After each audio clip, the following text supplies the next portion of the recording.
After High Van Pass, I immediately headed here to China Beach.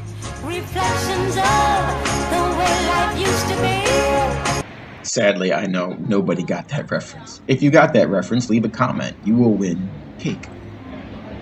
You just got a look at the local seafood salad. That was delicious. I'm in the city of Da Nang. This is in central Vietnam.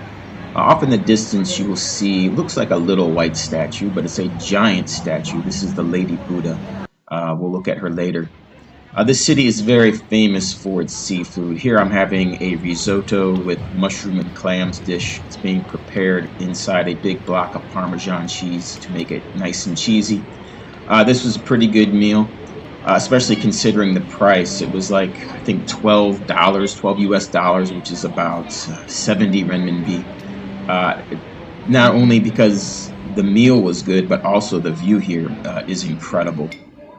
So this is located specifically on May Cay Beach, which was nicknamed China Beach by the American soldiers.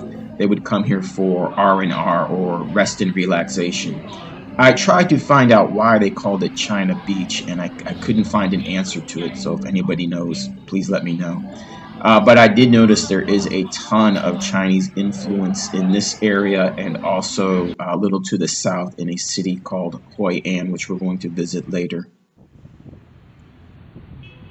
This is the famous Dragon Bridge of Da Nang. On Saturday and Sunday nights, after 9 o'clock, it lights up and breathes fire, and I'll show you some footage of what that looks like now.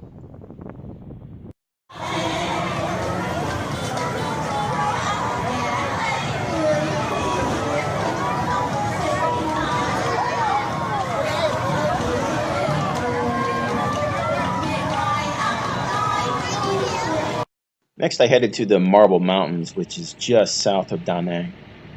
This was a mountain that had a lot of Buddhist temples and Buddhist shrines in it. It all appeared to be very heavily influenced by Chinese culture. Here we see some tall glass elevators. This is dedicated to my friends over at Rhine, the elevator company in Suzhou that I help teach English at sometimes.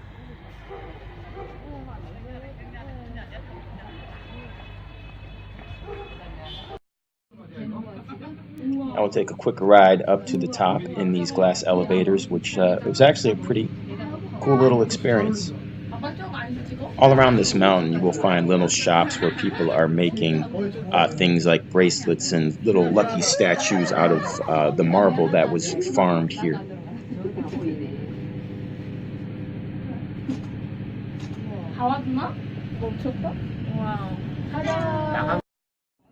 Here we see your typical Asian pagoda. This was on the top of the mountain.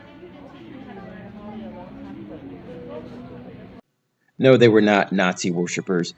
This is actually a popular symbol in both Hinduism and Buddhism. The Nazi swastika is actually a reverse of that symbol, so it's quite different. Some wonderful rooftop architecture, which to me, this is clearly Chinese inspired. Here we have a couple of traditional young Vietnamese ladies out for a walk in the mountains. Actually, no, these were Korean tourists dressed as Vietnamese ladies that were taking selfies about every 10 feet. Actually, I didn't see any Vietnamese young ladies dressed like that. Only the older Vietnamese ladies were dressed like that. So these types of shrines were in many of the caves in this mountain, and this one was probably the best one. It's really a neat experience to come here and hike around the mountain and go inside these caves and look at the different shrines and temples. Next, I'll take you over to the Lady Buddha, and just for a sense of scale, there she is on the left, and you can see a bunch of fishing boats parked in the harbor. She's overlooking this area.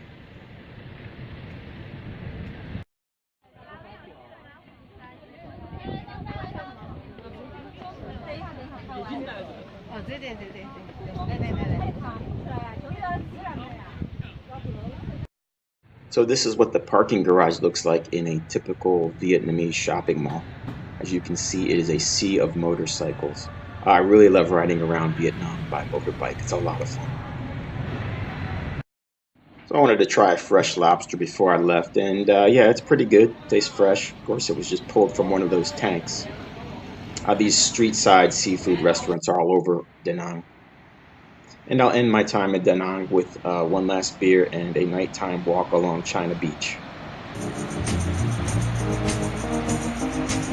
Through the mirror of my mind, time after time, I see reflections of you and me.